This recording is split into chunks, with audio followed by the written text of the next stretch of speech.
Yes, blessings to one and all. I roots and culture, the beauty in culture. And right now we're here with a very special brethren, a brethren that I man know from long time, you know what I mean?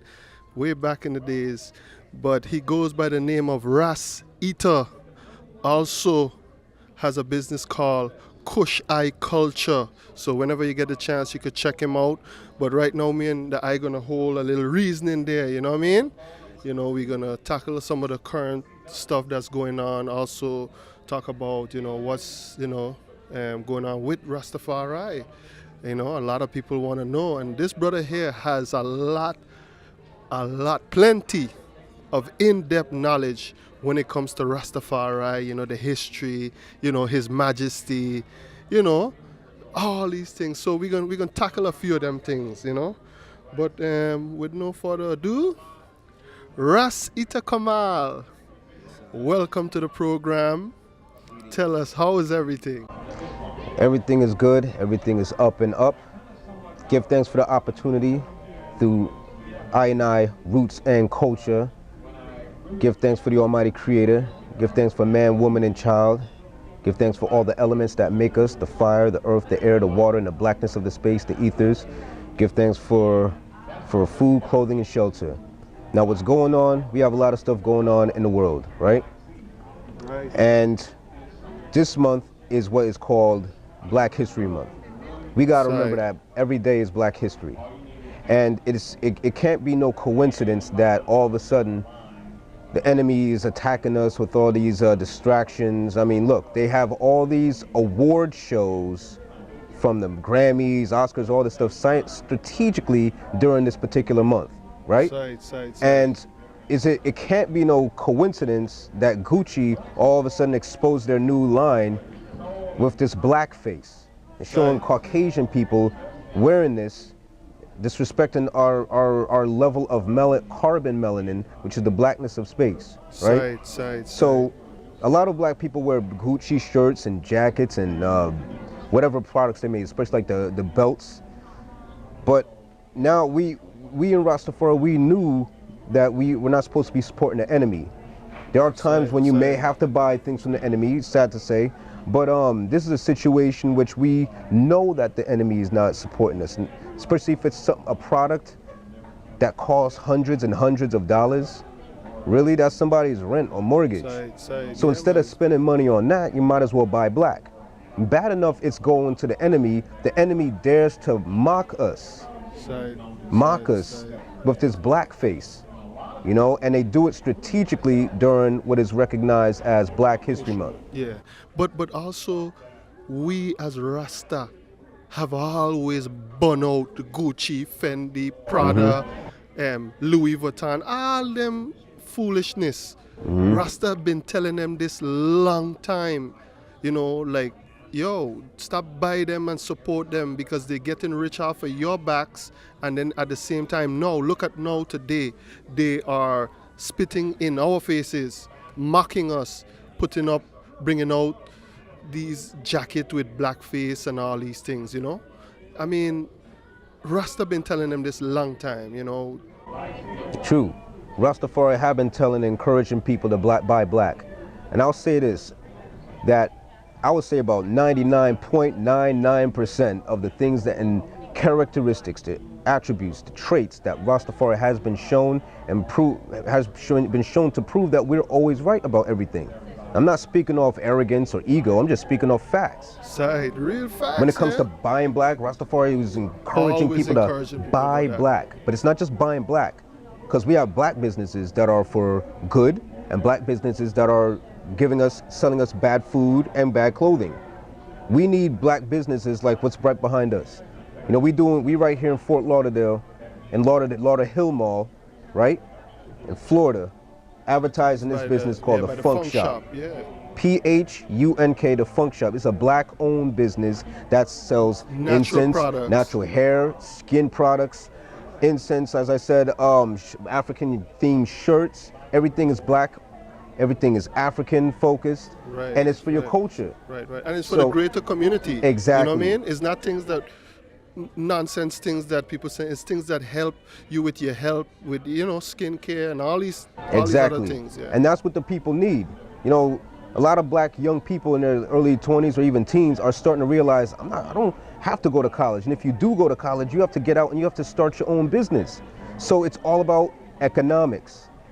Everybody needs economics for food, clothing, shelter, but it's not only about buying black, it's about starting and supporting black businesses and encourage them to start the business.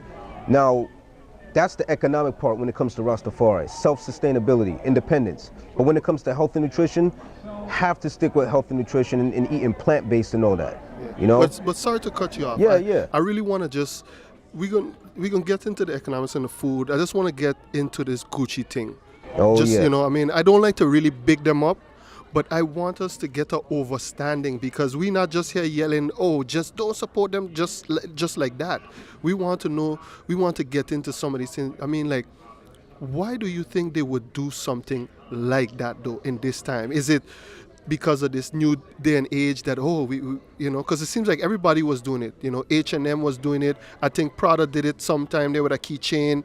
A lot of these brands seem to throw these little subliminal messages with racial epithet and all these things. You know, what do you think? Is this some kind of a trend? What's happening here? You know what I mean? Well, it definitely is a trend. I mean, the enemy has always disrespected us ever since they came on the shores of Africa. You know what I mean? Always, not even just in West Africa. Even when they came into Kemet, the Greeks and the Romans, they just always wanted to learn from us. And what they've learned about us is that black African people these days are more emotional than they were before because of social media with the Instagram and YouTube and what's the next one? Facebook, Snapchat, Facebook, all these social medias. People are, they even did a study on this, that a person's mind and the neurons is stimulated when when their phone vibrates. They're expecting, oh, somebody's sending me a text. And I'm tying this in because the enemy knows that we're easily stimulated. So what do? They want to stimulate our and tick us off and get us angry towards a time when we're supposed to be unifying and glorifying our culture, which to me is 24/7. But this month being February, everybody's supposed to acknowledge it. Even the enemy acts like it respects African culture by showing an ad. But yet the next thing you know, what are they going to do? They're going to have blackface. All of a sudden, I mean, they didn't do this in the last week of January. They didn't wait till the first week of March. They do this right and beginning of February, so it can ride all throughout the whole month. And there's no excuse. They can pretend and act like, oh, like we don't know, because you know what, they like to put it out there and then take it down, and then now, oh, we apologize for diversity and all kind of thing. We love the black community. They always do this. Exactly. And then the sad part, sorry to cut you off, is that in either the few months or a couple days, we go right back support. That's just like that's very similar to the situation made African people receive solace and peace, especially I'm speaking of the situation with a Caucasian person who murdered, 8 or 9 people in that church a few years ago. Right. Now, that was terrible. I think it's Dylan Roof. Dylan Roof, yes. Right, in fact, we didn't want to show me and utter that wacko's name. But when he came out, they gave him Burger King. They rewarded him. Right. You know why? Because they know black people are going to be stimulated. Like, what? Bad enough you apprehend them and you don't throw them down or anything like that, like they do to innocent black men. What do? They apprehend them peacefully and then they give them Burger King. Why am I bringing this up? I'm bringing this up because all those churches, where did the attack happen? Inside of a church. And they chose to rally together and say, we forgive you. Yes. Let's have love. So they realized the pattern. Everything in science and mathematics is patterns. The pattern with black people is that we are not moving with notion, with knowledge, intellect, a righteous intention. We're moving with emotion, which is more of a feminist characteristic. Nothing wrong with that, but that deals with absorbing the energy and moving around with it, either good or bad. So there's bad energies coming around. Instead of us moving with notion to solve and prevent the problem, we're taught, well, as long as we forgive the enemy, he'll be all right. So like you said, the Gucci attacks us with this campaign of blackface in their clothing line. And then they apologize. So what's the next step? According to this pattern, black people are going to say, well, maybe they didn't mean it. It's an excuse, not a reason, but an excuse to go back to buying the $500-$600 garbage from those people. So it's all called social engineering. And you know what I noticed too?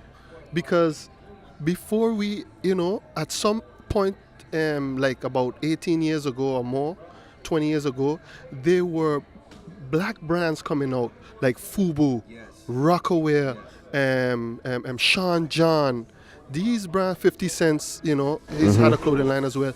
They were these brands coming out, but now it seems like those brands have kind of fizzled away. Yes. You know what I mean? Even though I know that Gucci was more of a high-end brand, nobody wasn't really messing with Gucci. They were kind of falling off. They were still there, but they were falling off at one point. Also, what I see this as now, they're coming around and doing like a type of spit in our face. You know what I mean? Showing like, we don't need you anymore. At one point, yeah, you were the trend. Black people were the trend. We were, we were making clothes to fit the urban or whatever they call it. But no, we don't need you anymore. We want to maintain this brand as a high-end brand. So we don't want your, ghetto, the way, however they think. This is the significance what I'm seeing here. You know what I mean? Exactly. We don't need you because now we already reached to this point. After you helped us, all the rappers rap about it. You know what I mean? Yep. Yeah, they kept your name, Gucci, in a lot of the songs, a lot of the clothing they worn and everything. And now to this day now, it's like, we don't need you anymore. We a high-end brand. Sorry, get the hell out of here. Yep. You know what I mean? From Biggie Smalls, Jay-Z, all those rappers back in the 90s, they were saying like Coogee sweaters and Fendi, as you said, wearing all these clothes, and the women, of course, like Lil Kim and all these rappers back 25 plus years ago, they were rapping about these things. So what do you think the youth at that time was going to do? They're going to buy those things. But like you said, at that time, there was a lot of black-owned businesses where clothes like Fubu, and there was Woo Wear, which I really loved. Jay-Z had Rockaware. Everybody had their own clothing line, and then Sean Combs, he realized, wow, maybe I should make my own clothing line, which he did.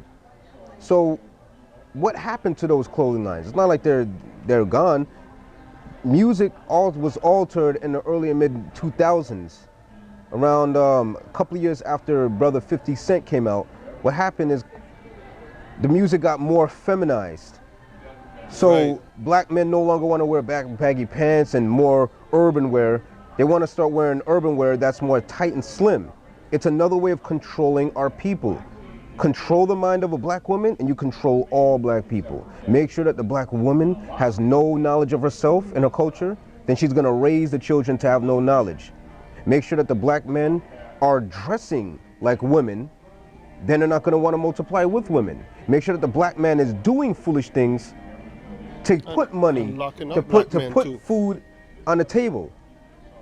What does he do? He robs and steals, which is still illegal, but maybe he wanted to put food on the table. That doesn't give him an excuse to do it, but that's what his intention were. Right. So in the process of him robbing from another black man to go put some food on the table and pay rent, he's now in jail. So there's a lot of single mothers out there like that.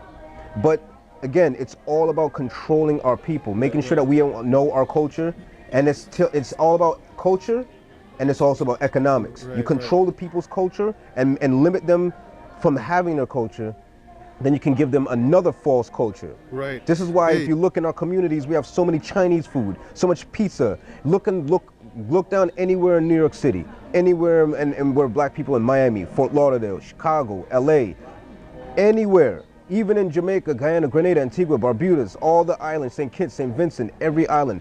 We don't own none of these businesses. There's somebody from outside us coming into our communities showing us that, hey, if you buy Gucci, you buy this, then you're gonna be cool. You're gonna get all the women. You're in, right? Yeah, you're in. See, the goal is to make sure that the black woman has no respect for herself and make the black man do anything that he can to get the black woman. So he's gonna do foolish things to get her, which means spend all this money to get an expensive car, expensive clothes, expensive jewelry, right? Right. And then what is he going to do with it? He's gonna use it to get a woman, or women, plural. And when he does that, watch what happens. Families break up because he's gonna get unfortunately, he might end up going to jail or put another brother underground in the process of him doing that. So family's always destroyed. Why? Because we don't know our culture. And this is why Kush I culture and I roots and culture are always emphasizing culture. You have to know your culture. When you know your culture, you know yourself. And even better, when you know your culture, you make money off your culture, economics. And when we're able to do this, we will no longer feel that we need to go to Gucci and Fendi and all these Tommy Hilfigers. We love ourselves. Exactly. Love ourselves. Exactly. Know yourself, love yourself. Plus, I feel this is something that we haven't realized, because as we were saying about all the Sean Johns and all the Rockaways and all those black-owned brands, they kind of fizzle out, but there was an agenda. We're breaking down the science now. There was an agenda against these brands, really. Because look now, today now, as you were saying about the tight jeans and all these things has found a way to get rid of black brands. You know what I mean? I'm not saying there's not any black brands, but they have found a way to infiltrate them and get them to be a certain way. So now that they're this certain way, I want to assume it's true some of the rappers as well. Exactly. Now that they're this certain way of the dress and everything, now we gravitate into that now. Look, we come back to how they were because they noticed that they were losing, they were losing sales, the Gucci's and all, they were losing sales and everything. So they had to come up with an agenda to get rid of all these black owned clothing companies, because who the hell was buying Levi's and Polo and all them thing for a certain while? We had stopped buying them. Yeah, I know I did. Exactly. We was like, what? Hey, Fubu, Rockaway, all these things. So they really, see, this is why we don't think. We got to really think and play chess. These dudes created a way to fizzle out the black-owned clothing companies so that everybody could start coming back to them. You know what I mean? Because these people have been around a long time and they organize themselves and say, yo, we can't have this. Because if these brands go out, we ain't gonna have all this white wealth anymore. That's what I mean? Exactly. And that's the thing about, that's what I feel that we should really, we really need to organize ourselves, within our own culture and everything to strategically map out these things and so we could continue to support black businesses. I also wanted to tell you, I noticed that even within the Caribbean community, dancehall, they always used to push this Gucci, Fendi, Prada. They always used to talk about these name brand things. You know what I mean? So it's not only up in America with the rappers. Dancehall has been doing this too. Not saying nothing bad about dancehall, but they played a heavy role in the brand culture. Exactly, because reggae music coming out of the Caribbean came into the Bronx, late 70s, and then boom, it influenced the Africans that are living in America that have our own culture, which is called hip hop. And then from hip hop, it still goes right back into, as hip hop was being born in the late 70s, early 80s, of course. In 1981, boom, what do you have? Dancehall, when Yellow Man came out. So one comes to the next, and next leads to the next. First was reggae, then you had hip hop, and then it goes right back to the Caribbean with dancehall. So it's like they want to control our minds by making sure that we are not talking about solutions. Now, it's not me speaking against dancehall or anything like you said, but because some of the beats, there's a lot of good talent out there, but it would be beneficial if they were to speak about solving our problems in the music. But you can't solve your problem if you're always advertising the enemy's business. Gucci, Fendi, Tommy Hilfiger. This is why we need our culture, and you make money off of your culture. We need black clothing. We need black shoes. There's a lot of businesses out there. I really wish I could think of all of them. There's a brother out there, a company out there that makes shoes and it's black owned, red, black, and green. And there's businesses out there that are making not only clothing but natural hair and skin products. Right. Like right here at the Phunk shop right here in Fort Lauderdale. They're selling these things. Right. And my business partner and the mother of my four of my youngest children has a business called Melaku Aromatherapy, MELAKU, and the word aromatherapy. Type that up, and you're gonna see that she makes natural hair and skin products. So we have to have our own businesses, and not only your own business, but make your own stuff. And I'm gonna plug this in. This is one of the stuff that she makes. It's a beard oil. It's called Lion Man's Mane, beard oil. So I gotta plug that in, not only because it's something that's close to me, but it's real and it's really good. I advertise everybody's business. You know, black owned, black owned, black owned. But you make more money when it's something that you make yourself instead of buying it from another person and then reselling it. Right. And then and we tie this into culture, because remember, we have different distinguished Pan-African movements. We have Moors, Kemetic, Nation of Islam, Hebrew Israelite, Nuwapian, so many. And there's new ones coming up. You know, the brothers and sisters now saying that they're originally indigenous to America. I'm not gonna knock that. As long as you realize that your culture is not European culture. See what I mean? Now, one I left out is Rastafari. And Rastafari, we are a Pan-African movement. It is not only limited to the Judeo-Christian perspective that many people thought it was. Seeing that Emperor Haile Selassie I is the Almighty God, according to the Old Testament and New Testament. His genealogy goes way before King Solomon and Queen of Sheba. It goes to King Ori.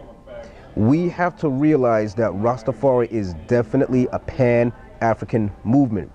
That being said, how do we tie this into economics?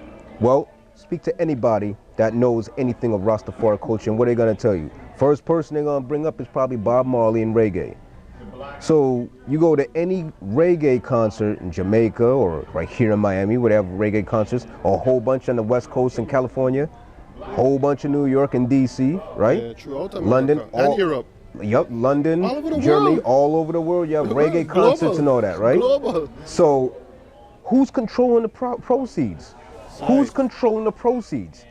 Now, people are gonna watch this and say in the future, well, why can't white people, why can't Caucasian people have a problem? It's like, that's your opinion. I'm gonna speak on the fact. Fact is, you don't find any black man, woman, or child running the music of Sweden or the Dutch. That's European, you know, wearing a wooden shoes, no, that's their culture. You know what I mean? Or the river dance, how they do in Ireland. You're not gonna find black people in the hood, you know, anywhere else, black anywhere, people anywhere, and is trying to anywhere, control exactly. it, and to be a little more like, well, I don't know about anything about no Swedish or we don't know, but to give a more known thing, let's take country music right here in America. Exactly, yeah. You don't see black people owning and controlling how country music is run. You know what I mean? Yeah. You know, and how they should operate and where the venue's gonna be and whatnot. Black people don't go and try to thing with white people culture like that. And the funny thing is that we invented country music, but I agree with you. Even though we invented it and now they took it over, so to speak. Or we just give it to them and say, yo, that's you. Exactly, man. Same thing with what's it called? The orchestra music, with some symphonies, classical music. Classical, okay. You know, we started that. But yet we don't control that. When you hear symphony music, you think of Caucasian music. Right. But with